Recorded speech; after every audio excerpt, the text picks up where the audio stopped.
Hello friends, my self Nadeem, team chemistry. तो आज से हम लोग स्टार्ट करेंगे पॉलीमर। तो इसमें मेन तो इसमें क्लासिफिकेशन और यूनिट करना है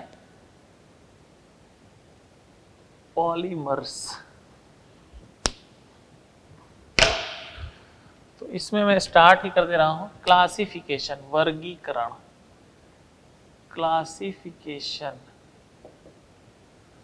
और पहला क्लासिफिकेशन है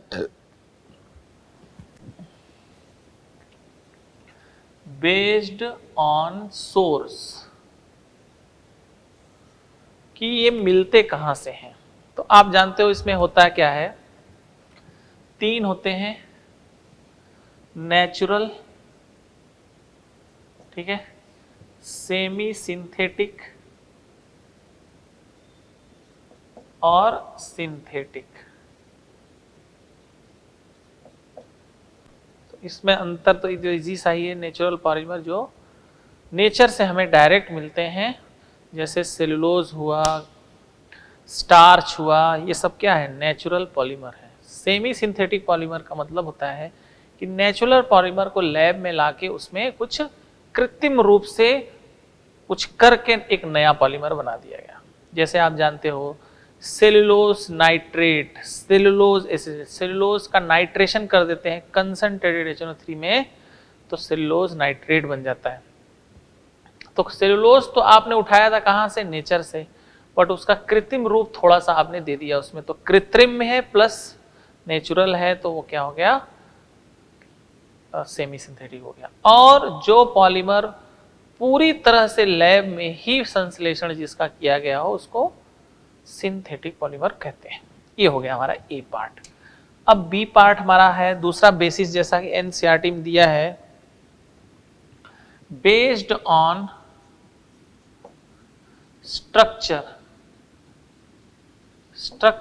ऑफ पॉलीमर।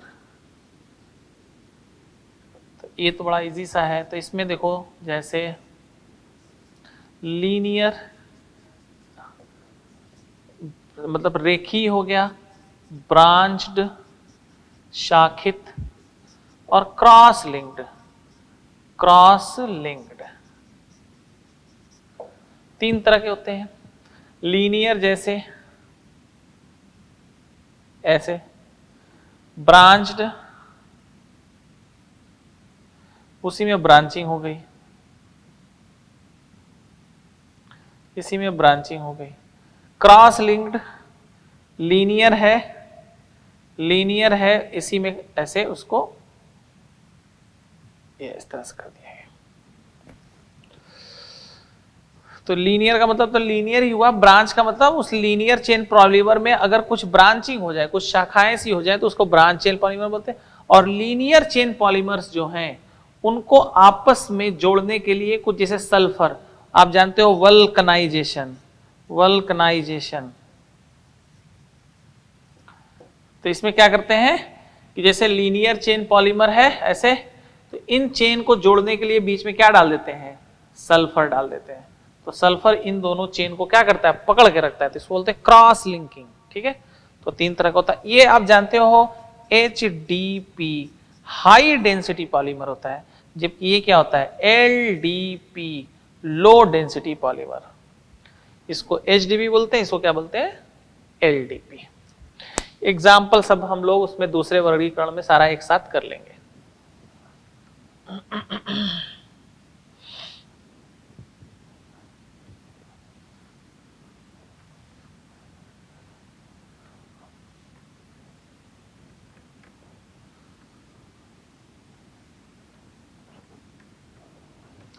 नेक्स्ट अपना है मोड ऑफ सी है, based on mode of polymerisation. अब इसका क्या मतलब है, मोड ऑफ पॉलीमराइजेशन। तो इसमें चलो देखो, दो तरह के होते हैं, वहां समझ में आएगा। जैसे एडिशन, योगात्मक एडिशन पॉलीमर, और एक होता है कंडेंसेशन पॉलीमर। Condensation polymers. योगात्मक बहुलक और संघनन बहुलक। अब योगात्मक बहुलक में दो तरह का होता है भाई, क्या होता है? होमोपॉलीमर और कोपॉलीमर।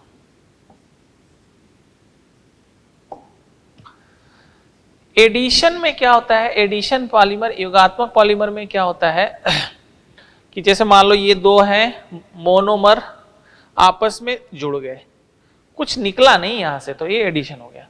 और दूसरा संघनन में ऐसे जुड़ेगा ना तो कुछ उसमें से निकलेगा भी, तो संघनन पॉलीमर। और वो कुछ क्या निकलता है? सामान्यतः वाटर निकलता है, HCl, अमोनिया, इस टाइप की चीजें निकल सकती हैं। अब होमोपॉलीमर, होमोपॉलीमर में जो मोनोमर होगा, मोनोमर्स, एक लक जो होता है वो क्या होता है? समान होता है, एक लक समान होते हैं। और इसमें एक लक जो होता है, एक लक असमान होते हैं। और कंडेंसेशन पॉलीमर में जब वो एक लक जुड़ते हैं तो कुछ निकलेगा, जैसे -H2O, -HCl। जुड़ना दोनों में है, लेकिन एक में कुछ निकल नहीं रहा है, एक में कुछ निकल भी रहा है, तो जो निकल रहा है तो कंडेंसेशन, और नहीं निकला तो एडिशन पॉलीमर। एग्जाम्पल इनका अलग अलग कर लिया जाएगा अभी। इसमें दो प्रकार के होते हैं, होमोपॉलीमर और कोपॉलीमर। होमोपॉलीमर में एडिशन एक ही प्रकार के एक लक का होता है बार बार, और कोपॉलीमर में एक से अधिक प्रकार के एक लक होते हैं। तो इसका मतलब क्या है, ये जस्ट मैं आपको अभी तो समझा रहा हूं, एग्जाम्पल अलग करके लिखा जाएगा इसका।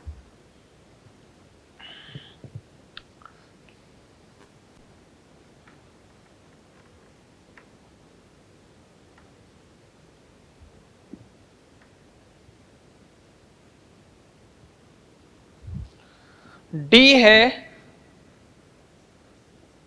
Based on molecular forces, molecular force, कि एक लक में आपस में किस तरह के मॉलिक्यूलर फोर्सेस हैं, या ऐसा कह सकते हो आप बहुलक में आपस में किस तरह के मॉलिक्यूलर फोर्सेस हैं। तो इसमें देखो चार प्रकार का है। एक तो है अपना, पहला क्या है भाई? इलास्टोमर।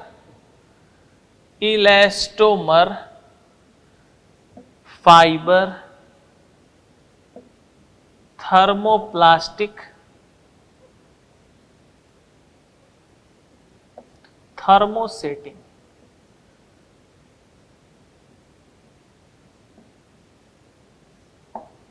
ये चार होते हैं मॉलिक्यूलर फोर्स के आधार पर। इसमें क्या होता है?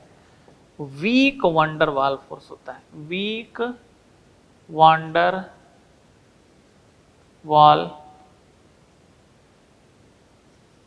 Wall forces,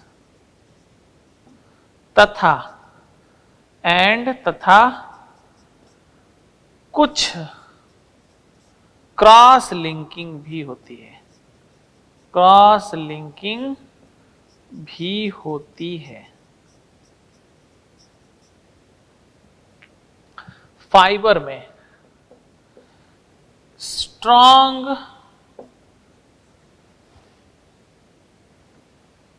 inter molecular, weak van der Waals, intermolecular weak, intermolecular molecule के बीच में वीक वंडर वाल फोर्स होता है। इसमें स्ट्रॉन्ग इंटरमॉलिक्यूलर फोर्सेस होते हैं मॉलिक्यूल के बीच में, तो इनका टेंसाइल स्ट्रेंथ बहुत ज्यादा जाता है, टेंसाइल स्ट्रेंथ बहुत ही हाई होता है। थर्मोप्लास्टिक, इंटरमॉलिक्यूलर फोर्सेस जो होते हैं, इंटरमॉलिक्यूलर फोर्सेस इन बिटवीन, मतलब in between elastomer and fibre, और दे कैन बी रीयूज्ड। सुन लो भाई, इसके मॉलिक्यूल के मध्य, अणुओं के मध्य वीक वंडरवाल, बहुत कमजोर वंडरवाल फोर्स होता है, कुछ क्रॉस लिंकिंग भी हो सकती है इसमें मॉलिक्यूल, अणुओं के बीच स्ट्रांग इंटरमॉलिक्यूलर फोर्सेस होता है और ये बहुत मजबूत होते हैं इनके fibre. Thermoplastic intermolecular forces fibre और इलास्टोमर के बीच का होता है और इनको रीयूज किया जा सकता है। तो ऑर्डर ऑफ फोर्स अपना क्या आ जाएगा, सबसे ज्यादा तो इनमें तीनों में देखा जाए तो सबसे ज्यादा इंटरमॉलिक्यूलर फोर्स कितना है, फाइबर में है। ये इन दोनों के मध्य, मतलब इससे तो ज्यादा है लेकिन इससे कम है, तो थर्मोप्लास्टिक हो गया, थर्मोप्लास्टिक। और सबसे कम इनमें देखा जाए तो क्या है, इलास्टोमर्स, इलास्टोमर्स हो गया। थर्मोसेटिंग में एक हाईली क्रॉस लिंक्ड होता है, हाईली क्रॉस लिंक्ड, और ये बहुत वेरी हार्ड, बहुत ज्यादा हार्ड होते हैं ना। जैसे जो अपने घरों में स्विच के बटन्स होते हैं, स्विच जिससे बनते हैं, वो देखोगे उसके जो प्लास्टिक, मतलब वो स्विच कितना ज्यादा हार्ड होता है। तो हाई क्रॉस लिंकिंग, बहुत ज्यादा क्रॉस लिंकिंग, जैसे मान लो 2 लेयर उसमें एक क्रॉस लिंक है और किसी में 2 ही लेयर में 4 क्रॉस लिंक है, तो हाई क्रॉस लिंक, तो बहुत ज्यादा हार्ड हो जाते हैं। और दे कैन नॉट रीयूज्ड, इन्हें दोबारा इस्तेमाल नहीं किया जा सकता है, जबकि इनको, इनका रूप बदलकर दोबारा इस्तेमाल किया जा सकता है। तो ये फोर्स के आधार पर कि किसमें कितना फोर्स है, क्या है, किस तरह से जुड़े हैं, उनके आधार पर इनका वर्गीकरण था। तो ये 4 वर्गीकरण तो हम लोगों ने करने ही हैं।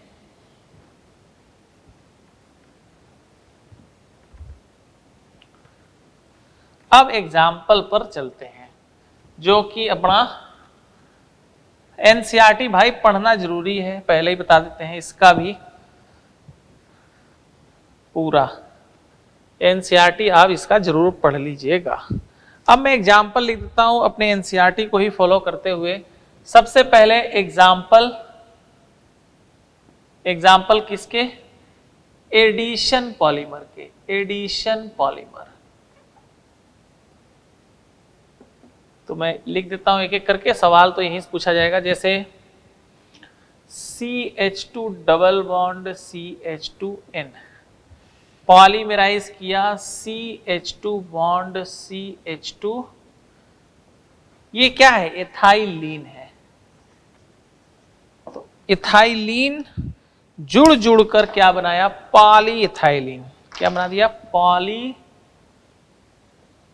एथाइलीन। अब ये कैसा पॉलीमर है, एक योगात्मक बहुलक है जो एक ही प्रकार के एकलक से मिलकर बना है, इसलिए इसको होमोपॉलीमर कहेंगे। होमोपॉलीमर एडिशन है, एडिशन तो चलो एडिशन तो लिख ही दिया पहले है, ये मान लो पहला हो गया। दूसरा जैसे टेफ्लॉन, आपको याद है टेफ्लॉन, टेफ्लॉन कैसे बनता है, CF2 डबल बॉन्ड CF2N, आपस में जुड़ेंगे ऐसे ही प्लस माइनस करके, पॉली होमोपॉलीमर ये भी हो गया, होमोपॉलीमर का एग्जाम्पल। तो इसका देखो CF2 ऐसे, और ये N, ये हमारा हो गया टेफ्लॉन। टेट्राफ्लोरो, तो टेट्राफ्लोरो एथाइलीन, यहां पे टेफ्लॉन का जो एकलक होता है वो क्या होता है, टेट्राफ्लोरो, टेट्राफ्लोरो एथाइलीन, एकलक ये हो गया। उसी तरह से ऑर्लॉन ऑर्लॉन या पॉली एक्राइलोनाइट्राइल,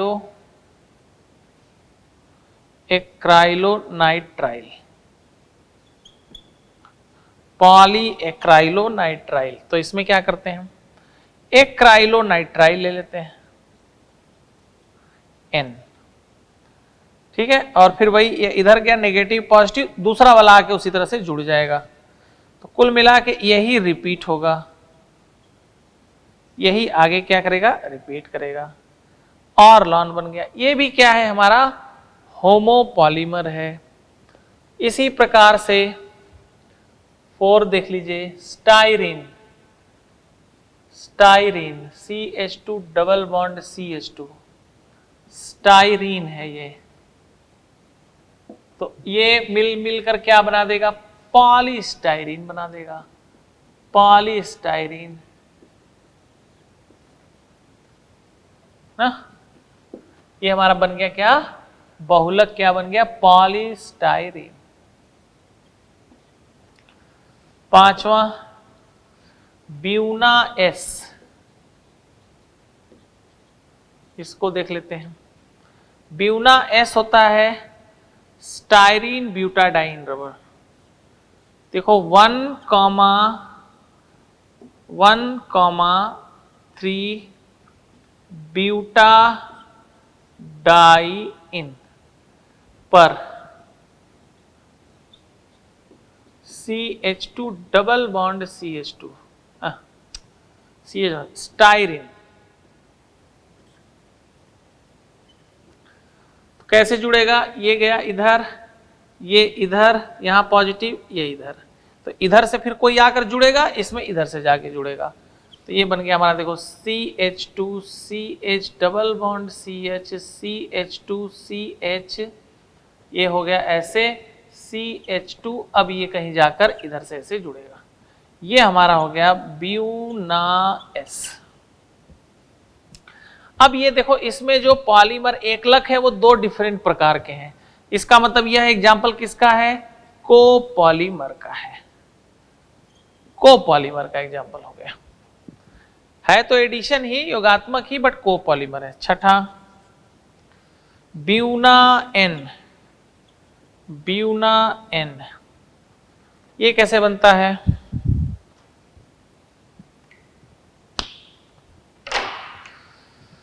इसमें वही 1,3 ब्यूटाडाई इन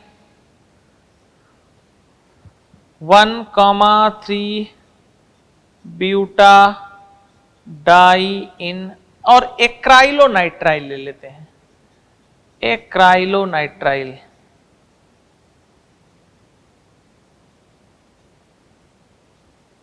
तो फिर वही बात है, ये इधर गया, ये इधर जुड़ा, यहां पॉजिटिव आया, इधर इधर से फ्री हुआ, ये इधर से फ्री है, पॉली एक्राइलोनाइट्राइल, अरे नहीं सॉरी, ब्यूना एन हो जाएगा। CH2 CH double bond CH CH2 CH CH2 CHCN, ये आ गया अपना ब्यूना एन बन गया। ये अपना क्या है, ब्यूना एन है।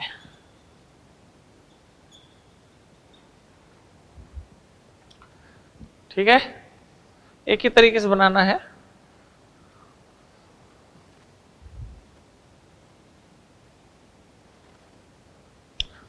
छह हो गए। एक बार वैसे भी मैं आपको सुना दे रहा हूं, इस सब चैप्टर में थोड़ा याद तो करना पड़ेगा, इसमें भी और केमिस्ट्री एवरीडे लाइफ में मोनोमर याद करने ही पड़ेंगे। तो एनसीईआरटी तो पढ़ना ही है, पढ़ना है, ये तो कुछ उसमें सोचना ही नहीं है, लेकिन थोड़ा एक बार सुन लोगे तो याद तो ही जाएगा कुछ ना कुछ, तो फिर पढ़ोगे तो अच्छे से समझ में आ जाएगा।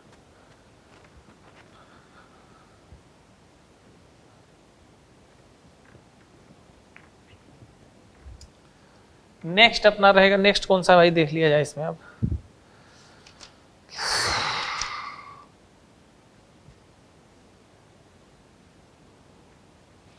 नेचुरल रबर, 7वां आ जाएगा अपना नेचुरल रबर। इसमें होता है ये आइसोप्रीन। आइसोप्रीन होता है एकलक। क्या होता है? CH2C CH3 CH double bond CH2, या इसको बोल सकते हैं 2 मिथाइल 1,3 ब्यूटाडाइइन। तो एकलक ही हुआ। अब इससे जो बनता है ना, वो बनता है सिस 1,4 पॉलीआइसोप्रीन।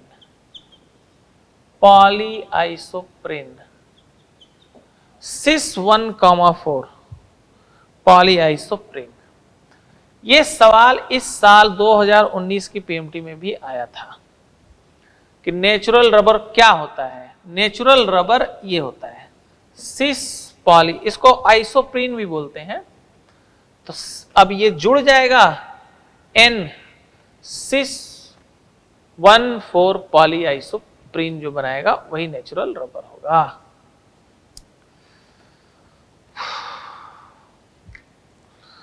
इसी प्रकार से क्वेश्चन नंबर 8, क्वेश्चन नंबर 8 नहीं, 8वां पॉलीमर अपना कौन सा है भाई? नियोप्रीन। नियोप्रीन, नियोप्रीन बनाना है। नियोप्रीन किससे बनता है? CH2Cl CH double bond CH2। इसको क्लोरोप्रीन भी बोलते हैं, क्लोरोप्रीन। या इसका IUPAC नेम क्या हो जाएगा? 2 क्लोरो 1,3 ब्यूटाडाइइन। तो इससे जो बनेगा वो क्या बनेगा? बनाना चाहो तो बना लो, ऐसे नियोप्रीन बन जाएगा। CH2C Cl double bond CH2, ऐसे N, ये नियोप्रीन बन गया।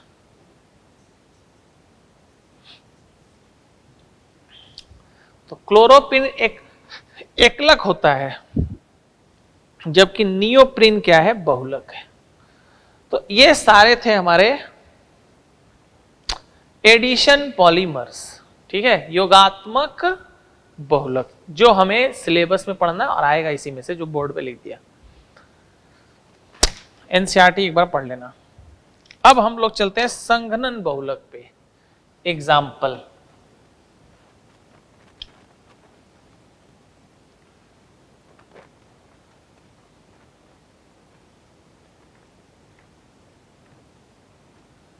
संघनन बहुलक।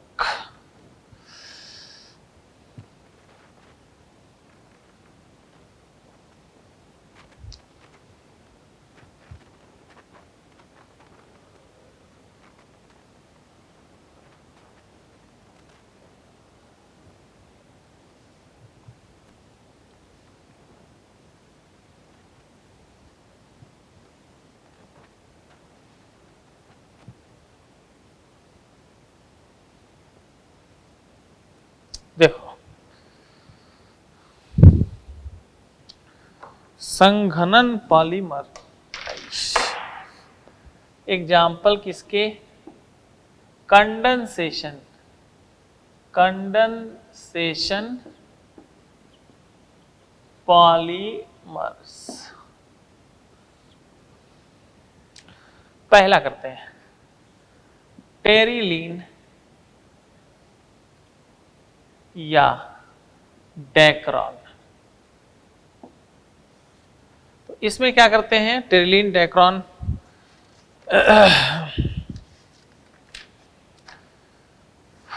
ठीक है। तो इसमें लगाते क्या है? CH2CH2OH ethylene glycol. Ethylene glycol plus terephthalic acid. Terephthalic acid,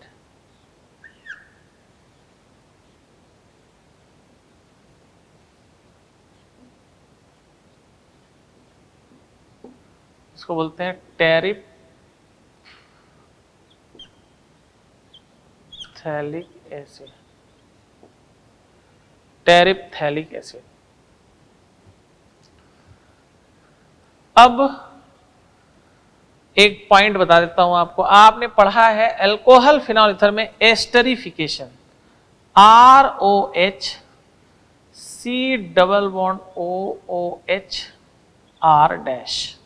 तो आप जानते हो इसका वाटर निकल जाता है। अब ये वाटर मैग्नीशियम तो नहीं बता रहा, वाटर जब निकलता है तो कार्बोक्सिलिक एसिड का OH निकलता है और एल्कोहल का H निकलता है। तो क्या बना अब ये ROC double bond OR dash.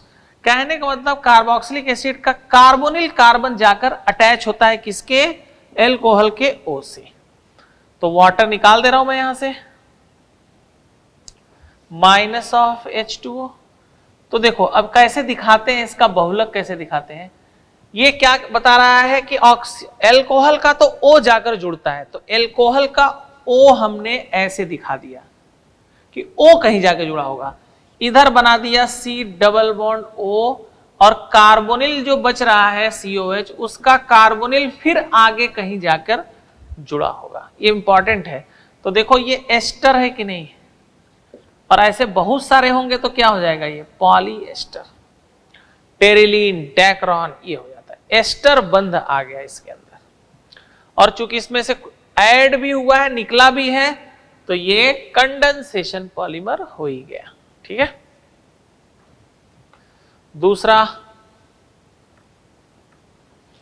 दूसरा है नायलॉन 6,6। नायलॉन 6,6। तो इसमें क्या करते हैं, CH2 का 4 C double bond OOH COOH, adipic acid, और इसका रिएक्शन करवा देते हैं हेक्सामिथाइलिन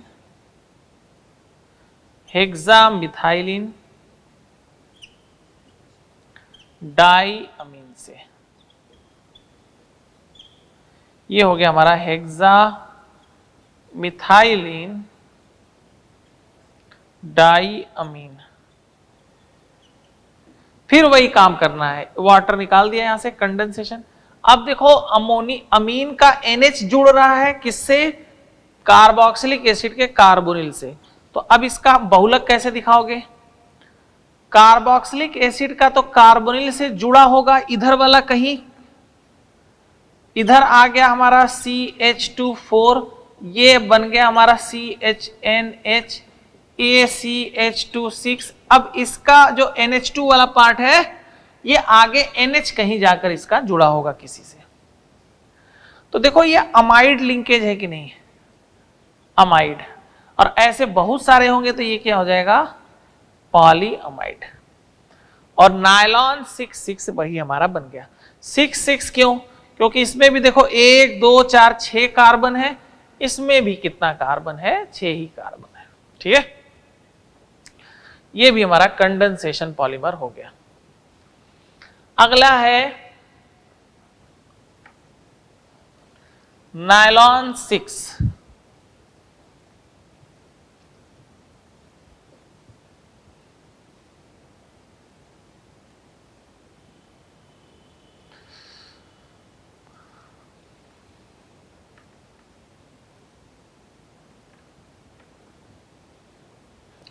नेक्स्ट आएगा अपना थर्ड, नायलॉन 6। तो नायलॉन 6 में क्या लेते हैं, कैप्रोलैक्टम।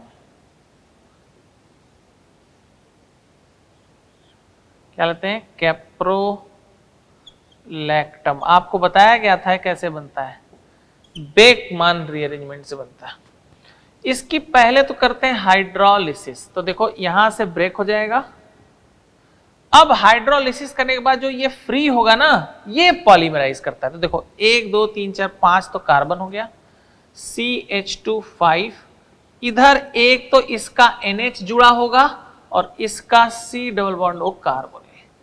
ये जाकर जुड़ते हैं, ये पॉलीमराइज होते हैं, अब जाके ये बनाते हैं। नायलॉन 6 का मतलब 6 ही कार्बन है, 1 2 3 4 5 6, कैप्रोलैक्टम से बनता है। फोर्थ है नायलॉन 2 नायलॉन 6। पहली बात तो इसमें अच्छी बात यह है कि यह बायोडिग्रेडेबल है, बायोडिग्रेडेबल पॉलीमर, मतलब अपने से डीकंपोज हो जाता है। तो इसमें क्या डालते हैं, नायलॉन 2 नायलॉन 6, एक तो देखो डालते हैं एन, जैसे मान लीजिए आ गया NH2CH2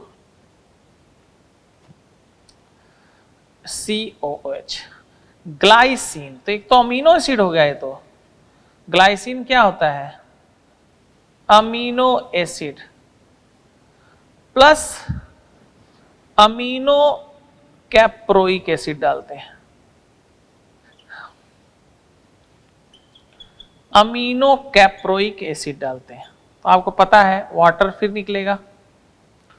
तो नायलॉन 2 नायलॉन 6, तो इधर देखो NH बचा, ये जाएगा, ये जुड़ेगा CH2 कार्बोनिल, इससे जुड़ा NH, फिर CH2COOH का कार्बोनिल जाकर जुड़ता है।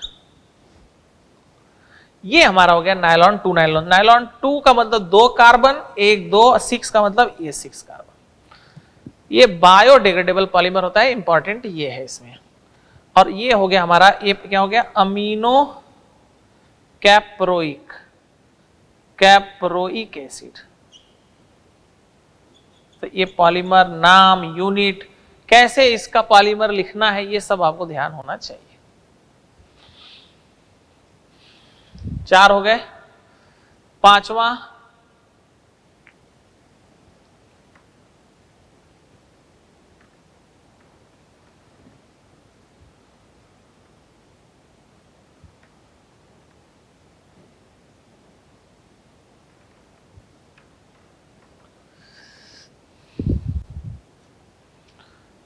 है भाई अपना, क्या है,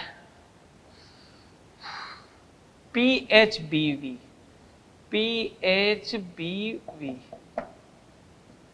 ये भी बायोडिग्रेडेबल होता है, बायोडिग्रेडेबल पॉलीमर, बायोडिग्रेडेबल पॉलीमर मतलब जो जमीन में, मिट्टी में खुद ही अपने आप ब्रेक हो जाते हैं, संचित नहीं रहते हैं इनफाइनाइट टाइम के लिए। तो इसमें क्या डालते हैं, तो इसमें क्या डालते हैं भाई, 3 hydroxy butanoic acid plus 3 hydroxy pentanoic acid. इनका यूनिट क्या होता है, 3 हाइड्रोक्सी ब्यूटेनोइक एसिड, उसी तरह से 3 हाइड्रोक्सी पेंटेनोइक एसिड। अब आप जानते हो एक एल्कोहल एक कार्बन, एस्टर तो बनना ही बनना है। तो कैसे बनाए, एस्टर बनाते, किसी एक का ले लो, इसका जैसे मान लो आपने कार्बोनिल ले लिया, इसका एल्कोहल ले लिया, तो देखो कैसे बनेगा, CH3, इसका लिख रहा हूं, इसका O पार्ट जाएगा।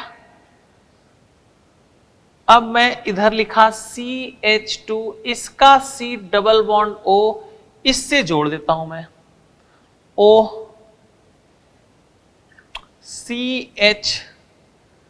CH ऊपर आ गया क्या, CH2CH3, और इधर आ जाएगा CH2C डबल, इसका कार्बोनिल जाके पॉलीमर बना देगा। तो इसी को बोलते हैं पॉलीएस्टर। ये भी क्या है? पॉलीएस्टर है। तो ये हो गया हमारा PHBV।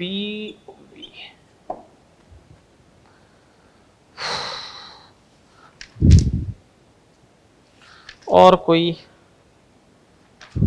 मिलामाइन फॉर्मल्डिहाइड नहीं। नेक्स्ट अपना है छठवां कर लेते हैं, melamine formaldehyde resin. Melamine formaldehyde resin. तो मेलामाइन का स्ट्रक्चर खूब पूछा हुआ सवाल है। NN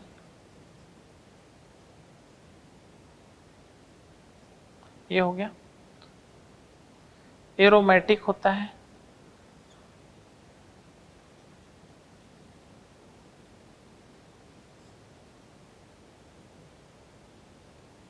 देखो lone pair lone pair lone pair lone pair lone pair lone pair basic है। पूछा था एक बार जेई में कि कितने लोन पेयर होते हैं, तो मेलामाइन में कितने लोन पेयर होते हैं? 6 लोन पेयर, 3 और 3 6। अब ये formaldehyde HC double bond OH, ये तो हमारा हो गया मेलामाइन और ये हो गया फॉर्मल्डिहाइड। तो जब बनाते हैं ना तो इसमें एक इंटरमीडिएट भी बनता है। इंटरमीडिएट क्या बनता है? इंटरमीडिएट कुछ इस प्रकार का बनता है। N पहले तो लिख लेते हैं। ये बनता है NHCH2OH, NH2 ये इंटरमीडिएट बनता है। ये भी पूछा जाता है, इंटरमीडिएट मध्यवर्ती। अब ये पॉलीमराइज होता है। जब ये पॉलीमराइज होता है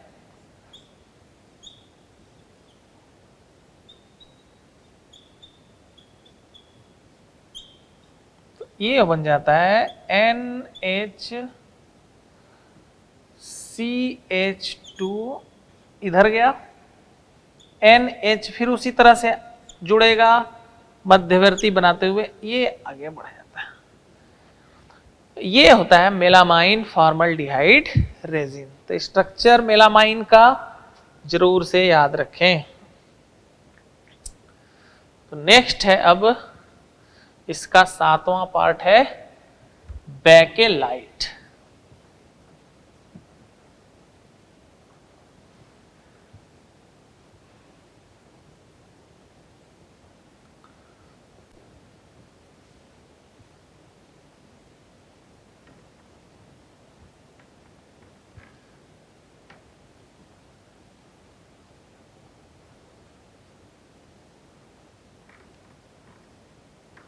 चलो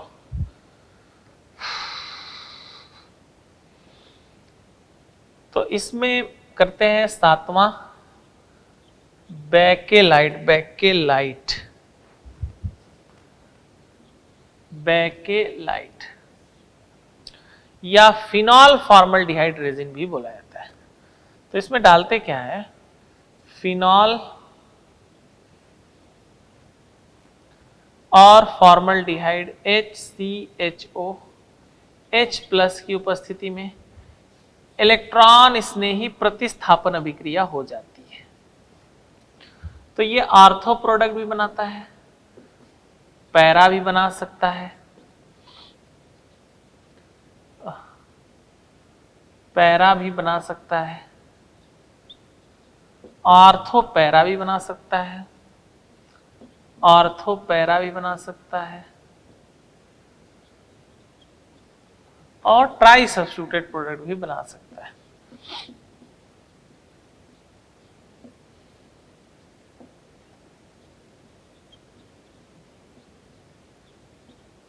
ये हो गया। तो लो कंसंट्रेशन, अगर इनका लो कंसंट्रेशन है, लो कंसंट्रेशन पर ये बनाते हैं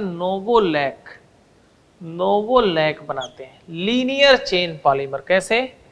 लीनियर चेन पॉलीमर बनाते हैं, जैसे CHOH हो गया, ये CH2 H प्लस का अटैक कराओगे OH2 पॉजिटिव निकल जाएगा, कार्बोकेटायन बनेगा, उसका अटैक हो जाएगा ऐसे ना, तो ये जुड़ गया, फिर OH, फिर उसी तरह से ये इस तरह से चलता रहेगा।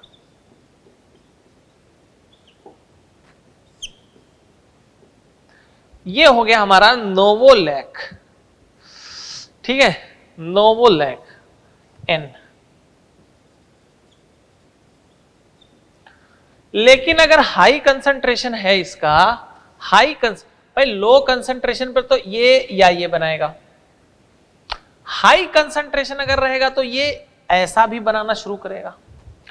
जब ऐसा बनाना शुरू करेगा तो क्रॉस लिंकिंग का भी चांस रहेगा। कैसे? अब ये तो नोवोलैक बन गया, अब ये नोवोलैक बन गया लो कंसंट्रेशन पर। अब हाई कंसंट्रेशन, अगर हाई कंसंट्रेशन है तो जैसे ये बना है वैसे ये भी बन सकता है, मतलब CH2OH ये अलग किसी से जाकर जुड़ेगा, ये अलग किसी से जाकर जुड़ेगा,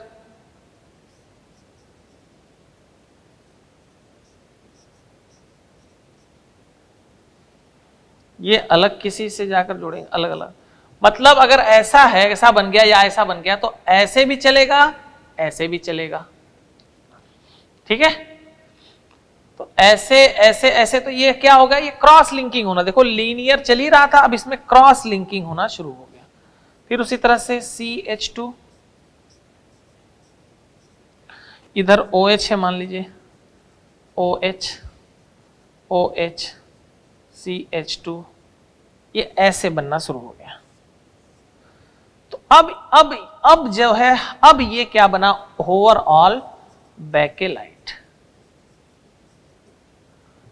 तो लो कंसंट्रेशन पर इस तरह की ब्रांचिंग तो नहीं हो सकती, तो इधर से ही सिर्फ जुड़ेगा, या ऐसे जुड़ता चला जाएगा या ऐसे जुड़ता चला जाएगा।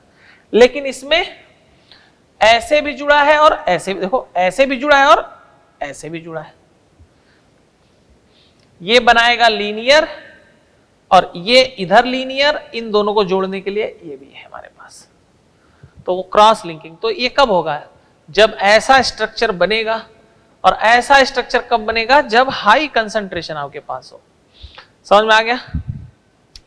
तो ये था हमारा पॉलीमर। एनसीईआरटी दोस्तों एक बार पढ़ लीजिएगा, एनसीईआरटी में एक यूजेज भी दिया हुआ है, यूजेज आपने जरूर पढ़ना है। मैं इधर एनसीईआरटी में दिखा देता हूं। ये देखो लास्ट में चार्ट बनाया हुआ है, यहां पर कुछ के दिए हुए हैं, ग्लिप्टल एक दो रह गया, उसको आप देख लीजिएगा। इस चार्ट को आप जरूर पढ़ लीजिएगा, इनके यूजेस भी, ठीक है। ग्लिप्टल जैसे है ethylene glycol plus phthalic acid, लिख ही देते हैं, इसमें दिया हुआ है, 8वां कर देता हूं।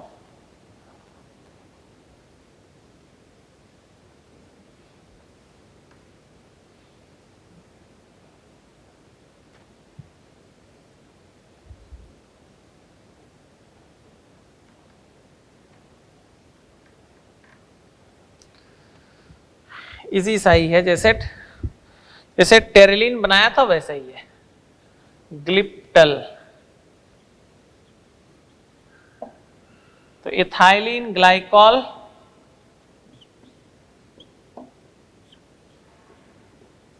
Plus phthalic acid. Phthalic acid क्या होता है,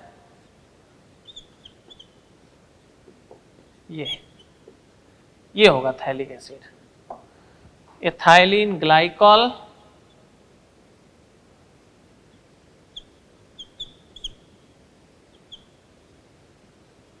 plus phthalic acid, phthalic acid, तो वही एस्टर बन जाएगा इसका, यहां से वाटर निकल गया। तो कैसे दिखाओगे, एल्कोहल का O, CH2 CH2 OC double bond O, ये हो गया इसका C डबल बॉन्ड O, ऐसे ये चलेगा, ये हो गया हमारा ग्लिप्टल, ठीक है। तो ये भी क्या है, एक पॉलीएस्टर है। तो वो यूजेस आप वहीं से देख लीजिएगा, लास्ट चार्ट में जो बनाया हुआ है। और बाकी तो हमने करीब करीब सभी का यूनिट एक बार बता दिया है आपको, समझा दिया है। एनसीईआरटी एक बार पढ़ लीजिएगा, दिमाग में आ जाएगा। चार्ट बना लेना इसका जरूर से, ठीक है। तो अब इसके बाद इसी तरह से एक थोड़ा सा रट्टे मारने वाला लास्ट चैप्टर और है, केमिस्ट्री एवरीडे लाइफ। बट ध्यान रखना दोस्तों, पॉलीमर, बायोमॉलिक्यूल केमिस्ट्री आपके लिए सारे इंपॉर्टेंट, और कहीं ना कहीं ये बाकी ऑर्गेनिक से ज्यादा इंपॉर्टेंट चैप्टर है, क्योंकि 4 नंबर ही आपको चाहिए एक क्वेश्चन से, तो 4 नंबर तो ये भी देगा। तो ये जल्दी भी तैयार होगा, तो स्कोर को दिमाग में रखते हुए सिलेक्शन के पॉइंट ऑफ व्यू से ये काफी इंपॉर्टेंट है। थोड़ा याद करना पड़ेगा, तो शुरू से लगे रहो, सबके चार्ट बना डालो स्ट्रक्चर के, ताकि वो एंड टाइम पर भूले नहीं, ठीक है। मिलते हैं नेक्स्ट क्लास में, last chapter chemistry everyday life साथ। इन्वायरमेंटल केमिस्ट्री आपने खुद से पढ़ लेना है एनसीईआरटी से, जैसे ये एनसीईआरटी से आप पढ़ेंगे, ठीक है। Okay, thank you very much.